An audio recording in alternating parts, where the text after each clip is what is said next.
Welcome back to another episode of Set the Tone podcast here at Blinktone Studios, where we sit down with creatives or anybody that's turned their passion into a business. I'm IMX. And I'm Adam. Today we talked with Daniel Ohaeri. In the last 6 months, he grew his car rental company from 1 to 50 cars. Sheesh. We broke down a little bit how he started the company, where they're going in the future, and how he's been able to maintain such fast growth so quickly. So we picked his brain a little bit, got a lot of great information out of this episode. Hope you guys enjoy.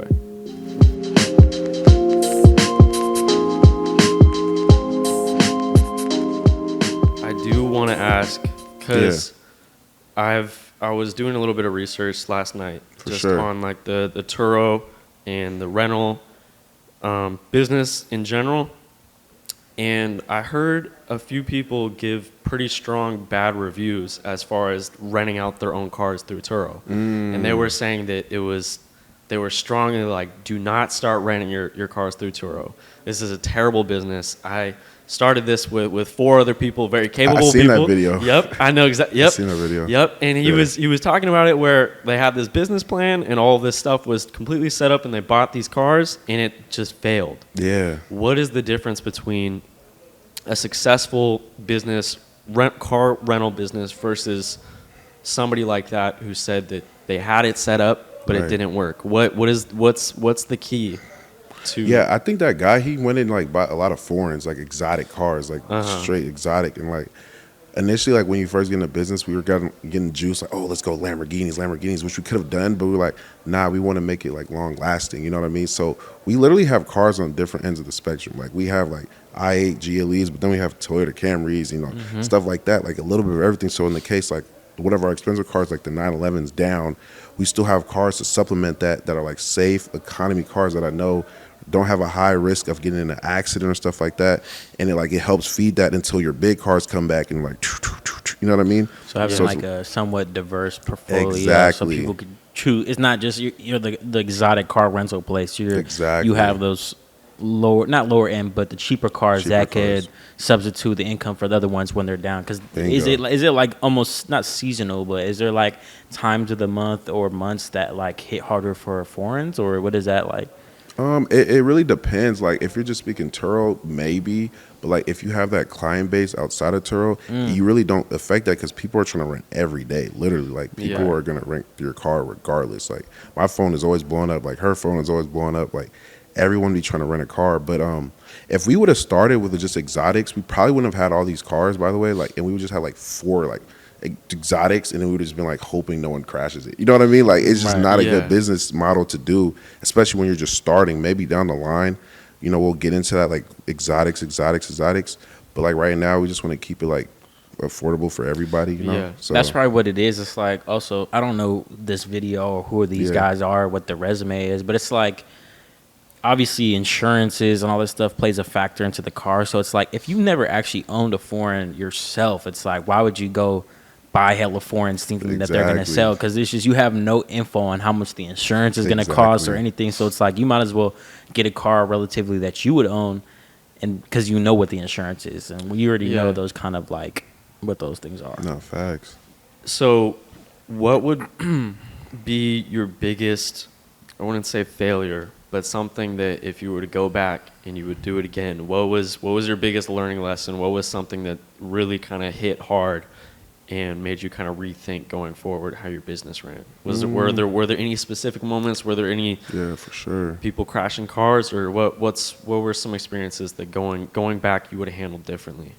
Well, you can never predict someone crashing a car, but it's inevitable. You know what I mean? Like so, like you just gotta always be prepared. But like how I look at it is, if you're prepared for the situation, you would know how to handle it. But if you're not prepared, you would be like freaked out and stuff like that. So like the way our protocol is so tight knit that like if stuff happens, we're ready for it because we know it could happen. You know what I mean? So biggest failures, I don't know. I like to look at everything as a lesson because then I help me like improve the next time because it will happen again. So like I really don't get too rattled up in that type of stuff because I've learned that from like the past party business of like all the things that can go wrong. Right. So like police knocking down all this type of stuff that can just end a party like that. So like I've kind of been used to all like the failures and stuff like that. So with the cars, I was like, oh, this is a piece of cake. Like there were some things I didn't know, but like as you go, like hands-on experience is always like the best experience, So like biggest failures, I mean, I feel like every day there's something going wrong. So it's like, it's really hard to like predict. Like, so you wouldn't say that it's been a super smooth, super easy business. Like it's a difficult business to get into. Oh, for sure. Yeah, for sure. That's why I just go back. I keep harping on it. Like, it's like, what do you want to do? Like, do you want to create a business or do you want to just do a side income, like a passive income? Like, it's totally different. Like, it's totally different.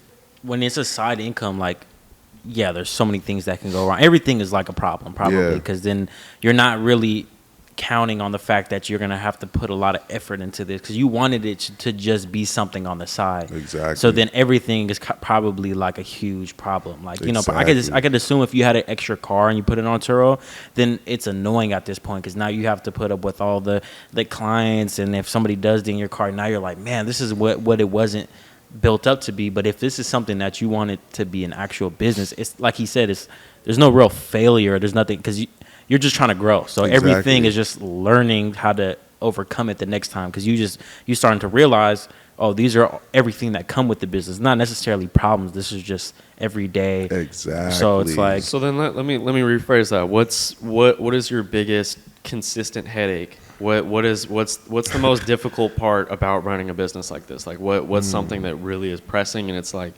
you would have liked to have known, or not even that, just what's something that really is difficult on a daily basis? Really just like making sure like your employees are like accountable when you're not there. Like literally it's just like, you know, because like when I'm there, like I'm gonna make sure everything is done to a T, but like sometimes I might have to branch off and like make some calls or stuff like that, and just like knowing in the back of my head like the employees are handling business how it should be, because like, you know, I would get like a lot of calls like, oh, this something's wrong, you know, stuff like that.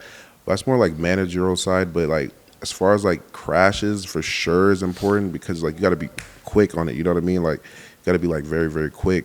So like, wait, what was your question again? My bad. Just what's something that you deal with on a consistent basis that's something that's difficult? What's a day in the life for running a business like this? Is it mostly the employees probably? Yeah, just making sure like they're on point, like every day, like leadership, like is important, like just communication, like, because like, you know, I couldn't do everything by myself. Like it's like a team, like it's very a team aspect with this. Just because there's so much moving parts. So it's basically like making sure every day your team's on the same page.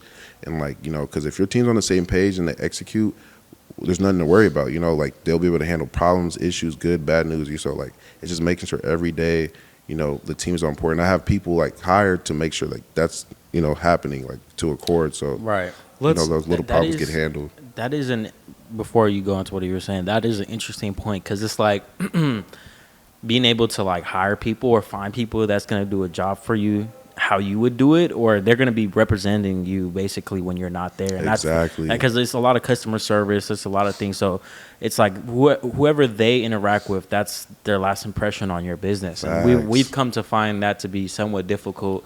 We've had 2 different studio managers here, and we've tried out friends, homies, and that never works out because it's like they have no sense of like, okay, this is somebody that I need. Not necessarily like this is the boss, but like, you know, relatively, you know, you are the boss, and they should be able. It's your baby. Like this is something that we've put a lot of. So we do want it a certain way, and it's like. So that's something that I would say that we have a common thing is just finding some people to work with your business that that's going to represent you the way that you would do it is super difficult. Exactly. And learning how to balance it, learning how to talk to these people in a non-confrontational way, and just being, like you said, like a leader. That's just things that take time. You're not able to just flip a switch and be a good leader. Like you need to be able to go through all this crazy shit yourself and to be able to relay in a nice communicative way. You know what I'm saying? That's facts. Yeah. So let's break it down a little bit for someone who is interested in maybe pursuing a similar job like this. What are all of the elements that you have to deal with? What goes into running a business like this? Okay, like you need a parking lot space. You need an office to. These are all the different forms. Like let's get into like real specifics. Like what does it take to run a business like this? All the aspects. Yeah, for sure. I mean, it just, you know, if you want to do it as like a side income, like stuff like that. You know, I'll say like just test like one car at a time, like literally go in the dealership, grab a car, and just see how it do. Like, you know, like there's certain cars that do well, like do research, like certain ones that do well in the city you're in. You know, like if you're in San Francisco, like BMWs do good. You know what I mean? Like go find a BMW convertible maybe and just see how it is, and like just go through the pains of that car first before getting heck of cars. You know what I mean? You should see how, you know, everything works. If you use Turo as a platform or you just rent to your friends or whatever the case may be, like you should like at least see like the problems that could happen so you're prepared and see if you even want to do it. You know, Right. you know. Yeah. So like, you know, sometimes you gotta have grit too, like because problems are gonna come. You know, like I'm sure you guys faced with different problems. Like you guys always have determination to keep going. So you have to be determined. And like, you know, just have to see things through. Really, that's the big thing. Because if you do that, then all the problems are gonna be like piece of cake. Really. What are the different paperwork things or the legal parts of the business that is really important? Like what are on a monthly basis at the end of the month? Like, are you paying off all the payments at once? Like who is is there someone specifically in control of the car payments? Yeah. Is there someone specifically in control of like the maintenance of the cars in the garage? Like, I'm just trying to get specifically into how you run the business and what are the different things that are going on. Well, for me specifically, you know, you got to have your maintenance guy. You got to have your accountant, you know, to handle those type of things. You got to have like, you know, your tax guy, your CPA, all that type of stuff, you know, like just normal stuff you need for a business. You know what I mean?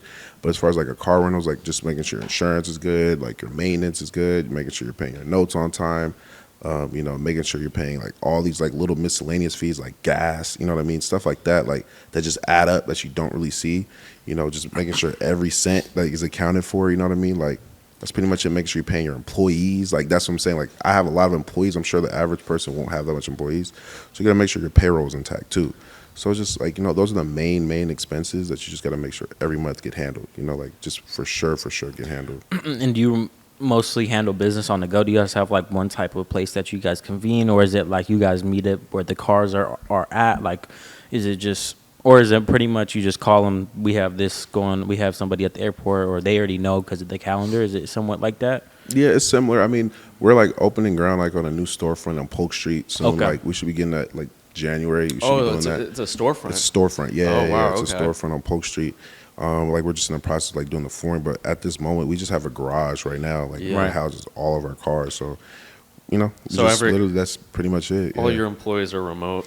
No, they're not remote. They're at the garage, like working, checking the cars every day. Do you have like a car wash service or anything like that? Do your employees go fill up the gas and wash the cars as well? All of that. Like okay, all perfect. So that's what I was gonna ask is like, what is the importance of like outsourcing things? For example, like I mean, that's not really outsourcing because that's within what your employees do. But that's what I've come to realize. Like sometimes, you know, even though you have to pay, for example, a service to wash your car, sometimes it's more worth it because of time. So I feel like I started to come to realize outsourcing things, even though it costs more money up front, it actually saves you time and effort in the long run. But it sounds like you and your how many employees do you have? Like right now, 10. Oh, wow. Yeah. Okay, so they got everything covered over there. Yeah, literally. No, for sure. No, yeah, making sure like, because at first we were doing that, you know, like going to other places and stuff like that. But like, if it's in house, it's quicker. The turnover is quicker. Like, you know, I mean, you can get it done quick. As soon as the car gets back, wash it, clean it. You know, all that type of stuff. After every rental. You wash them. Because cars can get booked quick. Do you take them to a car wash or where? No, at the warehouse, right? At the warehouse. Yep. Or the garage. Instantly. Like, you know what I mean? Wow, okay. Making sure they're ready to go. Because, like, even if it's not Turo or off Turo, they'll call you. Like, hey, I need a car. What do you have? Oh, we got to clean a car. Nah, they have to be already clean, you know? So that's pretty much how we do it. And you take them to a specific gas station every time, or how? Oh, no, just any gas station. Like, you know, we just like make sure we have saving money on rewards and stuff like that. But like, just any gas station, just fill up. But it gets reimbursed. You know what I mean? Because like, you know, the gas, they pay for gas, so it's like it should come back full every time. You know what I mean? So you really, it's a wash. It's a wash. Okay, so you're not. It's like you're filling it up, but you're not necessarily. There's an option to pay, so you don't have to fill it up. Exactly. Right? So then you go fill it up yourself. But it's still a wash because they paid for it. You know what I mean? So it's like so they're paying for the gas regardless. Exactly. Right. So that's dope. I mean, regardless, the gas is somewhat covered on most of the ends, which is super expensive right now. So it's like, that's what I was gonna ask. So it's like $6 in San Francisco. So you're really having the employees on a day-to-day basis, making sure bookings are running smoothly, making sure you're making appointments on time, washing the cars, cleaning the cars, making sure Turo app is probably relatively looking nice all the time. Exactly. And that's like the day to day. It's making sure bookings are going smoothly, Facts. washing cars, and just, you know, making sure that you guys like put out ads and stuff like that as well. Yeah. Like just making sure everything's on point. Like, you know, like Right. a lot of stuff has been word to mouth just because we're trying to like grow, like, you know, Right. smart, Organically, and then just like it'll just be up once we get the marketing Facts. on point. So it's like it's 100%. just slowly. That's what I'm saying. You don't want to grow too fast because Right. you'll burn quick. You know what I mean? Right. So you just want to grow organically. Get those people, clientele, keep them at your base so they come back. You know, watch us grow. Like literally getting a storefront. So. You know, over time, it takes time. Like we start in February, so like just takes time. Yeah, I I mean, mean, that's dope. so fast. Yeah, that's so crazy. fast. I think it really goes like when we were leading into this conversation that we had, it was like you said something about grit, and then you also said something about just making sure that you even like it. And I think that's that's like something that I think is super important, because you said you had the party thing going, you're trying to dabble into fashion, some music or whatever. And I think that's a really like, I see that a lot in the Bay Area where people try to dabble in a lot of things, but I feel like, not that I'm one to say when people are making mistakes, but I feel like a lot of things that I see people go wrong is where they're just trying to get into too many things for the profit aspect, where they're not seeing if they actually like it or not. That's true. And that was one of the things that we were talking about when we had our little workshop, when we had like, you know, showing people how we book and do all that, those kind of things. It was like one of those things where it's just, you got to do it for long enough to make sure that you like it, and then you scale up. Because it's just like people try to get to that enterprise level before they even know if they like it or not. And then once they get there, they're like, man, I don't even like this that much. So it's like, it's dope to see how like you're being aware that you're going at a comfortable pace, and you're not trying to go too fast. I think that's something that's super hard, especially when you're younger. It's like trying not to go too fast and not go beyond your means, and just scale at an appropriate rate. No, 100%. No, like that's just like, because like I said, I've learned that lesson doing parties. Like I would just throw all my money in there and just lose it, and like say I won't make a party that like basically make the money that I'm like, you know, I just spend all my money. Now I got to restart, go like try to find money. So it's just like I learned that from before, and it's made me how I am. Like, you know, just steady. You know what I mean? That's kind of how I am. Making sure, yeah, exactly. On a personal aspect, do you think that this is really the business that you found your passion in? Like, what is this the thing that you really feel strongly about? Like, okay, I really want to do this for the foreseeable future, or do you find this to be like, this is interesting, I'm still so new to this, I'm still relatively in the trial mode, and this is a stepping stone possibly? Right. Nah. How I look at it is like, I just love business. Like, you know, like I never really loved cars, but I kind of found a liking to cars. You know what I mean? So like, I just love business. So whatever business and how like structure and how to build businesses, it won't take me long to just research and be like, okay, this needs to go here. I can like a problem solve. I'm good at problem solving.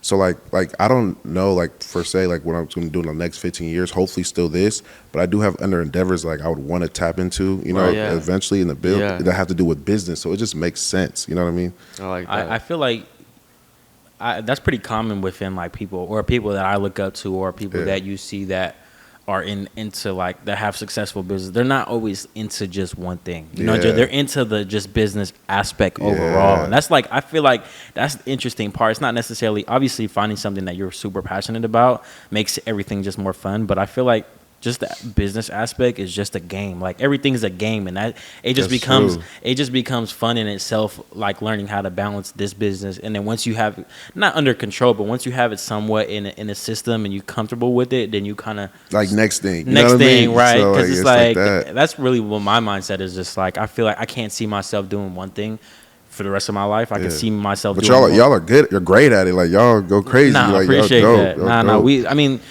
I think we probably mentioned it before on our podcast. You know, we're obviously opening more studios is one of those things that we want to do in the future, and we were talking about a restaurant at one point where we're doing stuff like. But it's really like, and it's funny because I have somewhat of a background in the kind of the restaurant area, and Adam has nothing. This dude eats eggs every day, so it's like he doesn't have anything to do. But Adam just has that mindset where he just.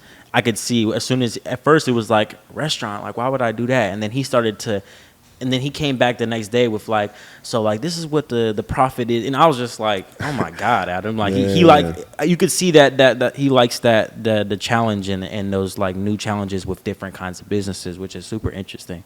No, facts. Sure. I mean, like, look at this, your podcast too. Like, he was telling me, like, you guys just kind of just came into the podcast and y'all dope in music videos, but like the podcast is something new and like y'all learning it's still a business aspect and you're using it to intertwine with your brand. So it's the same thing. Like, you know, it's just business. You know what I mean? So it's the same thing, bro. Yeah, no, for sure. That's and I don't know. We probably touched over just in the beginning. But like with music, is that one of those things that you see? Is it more just something that you do passionately, or like?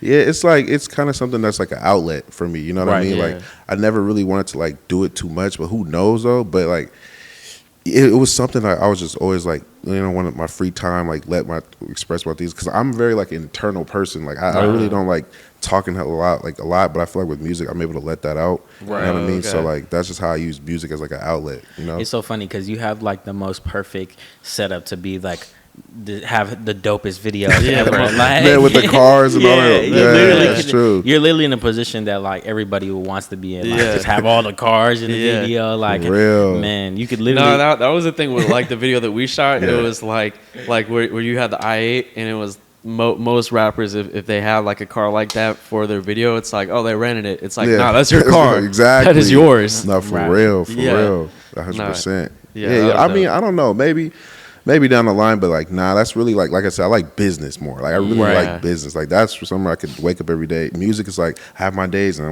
you know what I mean? So it's not passionate. And I always want to do something I'm passionate about like every day, you know? So and y'all are passionate about this. So it's like every day y'all breathe, sleep this. So like, that's how I want to be. So that's how I get with business. So I'll really just stick with business probably. Yeah. And I mean, this is, I don't know too much. This is kind of more of a question, but how, like, do you probably every day is not as intensive as probably a Monday or Tuesday, Wednesday, but do you say you work, like, do you work 7 days a week or what? Oh, It never stops, right? And 24 hours. 24 hours. 24 hours. I feel like that's a common thing with, like, something that we do. It's just like, you know, people will say like even people I know, they're like, you know, like you have Saturdays and Sundays off. I'm like, bro, no, this is. I literally get calls at like 2 a.m. for a new, like a refix or when can we get this together, and then you wake up the next day, and then it's an everyday thing. It's not a complaint. I'm just saying. So like for anybody that's kind of aspiring or thinking about the car thing, it's relatively.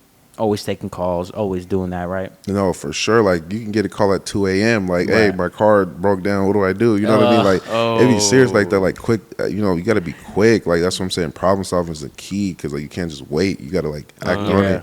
And it's just, like, business is just 24/7. Like, you know, like, for, like, athletes and stuff, like, when the game ends, like, you're done. You know what I mean? Like, I mean, you obviously practice, but, like, most part, you have a lot of free time. But with business, you have to be on the go. Right. See, that it comes with its, like, positives and negatives where it's, like, I'd rather be doing this than anything else in the world. But then again, I am somewhat envious sometimes of these people that work the 9 to 5 because after you're done with at 5, it's like, okay, let's go chill, let's go watch Netflix. It's like there's no 9 or 5. The 5 p.m. never comes for me, bro. It's always just the middle of a business day, every 24/7. It's like I like it, but then sometimes I am like, man, like, you know. I think so that. It's funny that you mentioned that because that's one of the things that I've been trying to figure out recently based on like how I work is that, you know, at a certain point I kind of had a little like moment about a month ago where I'm like, damn, I'm really close. I feel like I'm about to burn out.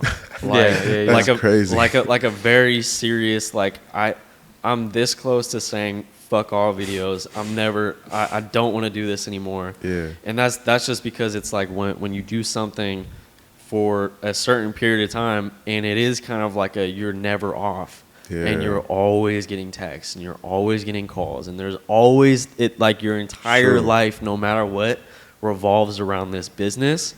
Like the realization that I had, I was just like, oh my God, I just need a moment to myself for a little bit of fresh air. And the conclusion that I came to was that I was like, okay, I've been on 24/7 for a solid 3 years now, 365 days. There's been no off days, editing all day, every day, shooting every day. Like, okay, I'm gonna try this out for a little bit, where between 12 p.m. and 8 p.m., like that 8 hours, that is my time to go full force on whatever I'm doing. And then after that alarm goes off, after that I'm like, I don't have any guilt for feeling that I need to be doing other stuff during that time, because I packed everything into this short period of time. Because when you're supposedly on 24/7, it's like you can be editing a video for 2 hours in the morning and then have a shoot 3 hours at night, and then you got this period in between where it's like your work is kind of spread out relatively. When you really look at your day, it's spread out and inconsistent, and then you kind of get this like overarching just guilt anytime that you're not working, because all day is work day. So man. It's like it's when what I realized for me, and I'm still kind of like trying to figure this out, is that if I kind of like consolidate the working, like I can obviously still allow myself to work on stuff outside of that time period, but I don't have that same like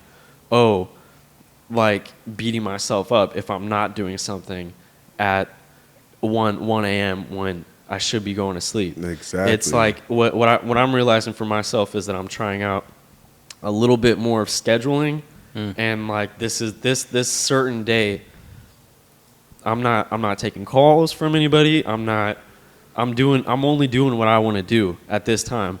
And for at least for me, it's kind of given me a little bit of clarity. I'm wondering from you, because you're in a very similar position but in a different field where I mean, obviously if you're the head of this company and all day you're solving problems, I'm sure that you feel a very similar type of feeling where you should be on at all times. Does that get like emotionally draining? Like, do you ever kind of feel this guilt if you're not doing stuff? Or for sure, no, 100%. Like I kind of like, it's all about trade-offs. Like you sacrifice, like I sacrifice seeing my family like a lot, just because like I'm just like so in tune with the business, and like they understand it. Like it's a mutual understanding. Like they want to see me grow, so like they're okay. You know what I mean? Like sacrifice like relationships. You know, like old friends. You know what I mean? Like stuff like that, just because like they weren't enabling me to grow. You know what I mean? So I just have to do what's best for me. And then like how I really do it is like I haven't been like heck consistent, but basically you know just wake up, because I'm an early bird, so like I wake up early. And I go to sleep like early. So like I wake up, do all my things I didn't do, check my, emails, stuff like that, and it just run, just like run to get like my head off, like, like no music, just like literally be in my own thoughts. And then, like it just helps me clear my mind. Like you get that adrenaline rush, and like take a nice shower, and like you're just ready to go. Like it's just like a good feeling, and it's just like I'm ready like to handle everything. Like I'm already in a good headspace. I'm ready to handle stuff. I haven't did what you do, like set a time. Maybe I need to look in that. But it's like, just me running, that's kind of like where my safe haven, like where I could just like think and like be by myself and like make, decisions, stuff like that. See how to handle situations. Like if it's like a tough situation where I need to fire someone or whatever the case may be, like, that's or like handle your big meditation situations. Exactly. Yeah. So like that's what I kind of use for like to be in my own thoughts and stuff like that. Because you're constantly being like, pulled from everywhere, like from different people. And it's just like, it's hard to like think sometimes, like, because like everyone's doing, like I definitely had a moment where I was close to burning out. But I have great people like her, like, who are always on me, like, hey, no, you're good, like, be calm, like, stuff like that, because it could get tense sometimes, but you just gotta have a good team around you to make sure to build you up and stuff like that. So it's pretty much that's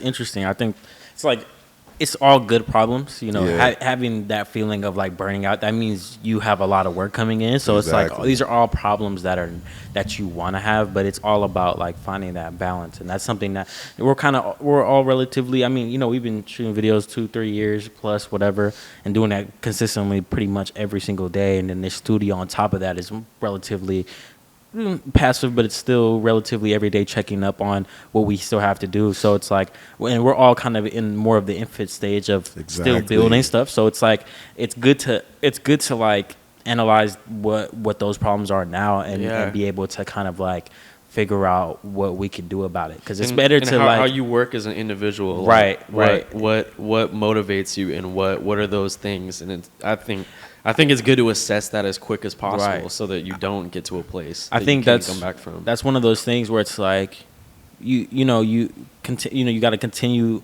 doing as much work as possible. Obviously we're all young, so it's like you want to do as much work when you still have the energy, exactly, and then be able to like do less work when you don't have that amount of energy. But then again, thank you for making it this far into the episode. We want to extend our thank you for the constant support and all the people that watch our podcast by offering a 10% off deal on your next booking, and this is only valid for a limited time only on Blinktone.com. Blinktone.com. Once again, this is not valid on Peerspace, only Blinktone.com. Blinktone.com. So make sure you use promo code Set the Tone on your way checkout on Blinktone.com. Blinktone.com. Let's jump back into the episode. To really round out, the conversation, I wanna ask, like, it doesn't necessarily have to be with the cars, but since you're kind of more working with cars, it could be, with that. But what are some things that you recommend to anybody that's trying to start some type of business, or they're trying to, either grow, start one, or dabble into new things? Like productivity. Anything. It could be with productivity, handling clients, any tips, tricks, anything that you could recommend that's kind of helped you grow and kind of get your footing in this industry. Yeah, man. I mean, like, for sure, like, you can't do everything by yourself. Like, you need a team. Like, can't stress that, because, like, I'm the type of person, like, I can do it. I was originally like that, but I don't think like that no more after, like, building the business like I'm in right now, because it's like everybody has to be on the same page. You have to have communication. Like, it will, like, literally tear a business if you don't have the communication, because so many things can go wrong. So I'll say making sure your team is strong, like, obviously, like, you got to actually, like, be up for it, because a lot of people don't really want to start a business. Some people just want to help grow a business, or some people are cool like a 9 to 5. That's totally fine. Like, you know what I mean? But you got to, like, your heart has to be in it. You have to, like, strive for something, like, bigger than yourself, like, and your why has to be strong, whatever that is. Like, you have to have a strong why on why you're doing it, because if you're just doing it for the money, like, it's going to come, and you're just going to be like, like, you're going to be complacent. You know what I mean? Right. Like, because, like, I plan, like, to just go further, and it's not even a money thing. It's like a legacy thing. So, like, that's just kind of how, like, it's just perspective. You know what I mean? So it's really how you look at it. But those are my, like, 3 biggest things for sure. I like that. Yeah. Well, to wrap it up, I think that I definitely learned a lot just talking to you. I've been from what else you want to know? Let me know. Talk to me. What else? Yeah. I mean, I think just from the first time that you mentioned this to me, I was immediately super interested. But I, like, as soon as you said that, I'm like, oh, he's got to hop on the podcast, and we talk about it more. What is the best way for people to get in contact with you? Is it Instagram? Instagram, yeah. You usually hit me on Instagram, like, DANNYYB. And then, like, I'm on there, like, tap in with me, like, just hit me up. Any business opportunities, like, just let me know. That's probably, like, the best way. That's what I use mostly now. I don't really use Twitter like that. I don't really use Snapchat or anything like that. So if people have questions about starting their own car rental, they hit you up through Instagram? Hit me up. Yeah, like, I'll be more along to help, Before you hit him up, do your own research. Yeah, do your own research. Do your own research. He's not gonna help you start your business. Yeah. He might do that. He might give you some tips and tricks, but watch this podcast. Do your own research. Don't ask him for all the keys. He's just, you know what I mean? True. But yeah, man. If there's anything that I'm here. So if there's anything you wanted to talk about other than that, if we can, I think that this was a very valuable session for people to take away. I'm glad that we definitely had this conversation. So I think that there were a lot of points that you said that weren't just specifically about car rental businesses. Like, there was a lot of things that you said that can be applied to many different aspects of business. So that's what I think was really interesting about this. But 100%. Nah, like, man, I appreciate y'all for having me. Like, and it's just like we said, like, with anything, like, if y'all take anything, it's just like, you got to be committed. Like, just really can't be lazy. Like, you really have to, like, want it, you know what I mean? And, like, the results will show, like, over term, like, depending on the industry you're in. Some industries it'll take quick, some take longer. You just got to be down for the count, really. One thing I want to say, the last thing I want to say is that he's one of the prime examples of this. Is like, when people are, like, graduating, even just high school or even college or whatever, people tend to like, they always, I've had this asked to me or something, like they're like, I'm still trying to find what I like, or I'm still trying to find what I'm passionate about. And I think one thing that, you could see with your trajectory, it's like you didn't, not necessarily that the cars are just your passion, but you've dabbled in a lot of things and you're just trying to figure it out. I think that's one of those things. It's like, you're never going to figure out what you like if you don't dabble in everything. You're not trying to this scene and then like, okay, I'm gonna do actually fashion. Okay, I'm gonna do cars. Like, if you see that, it's like completely different things. But the only correlation is the business aspect to it. So it's like everything. Obviously, when you want to make it a career, it's gonna have to do with business, and you have to tighten up on those business ends. But really, it's about just trying new things, man. Really, just trying to figure it out. Don't if you're staying stagnant, you're going backwards. So just make sure that you're always trying to figure out.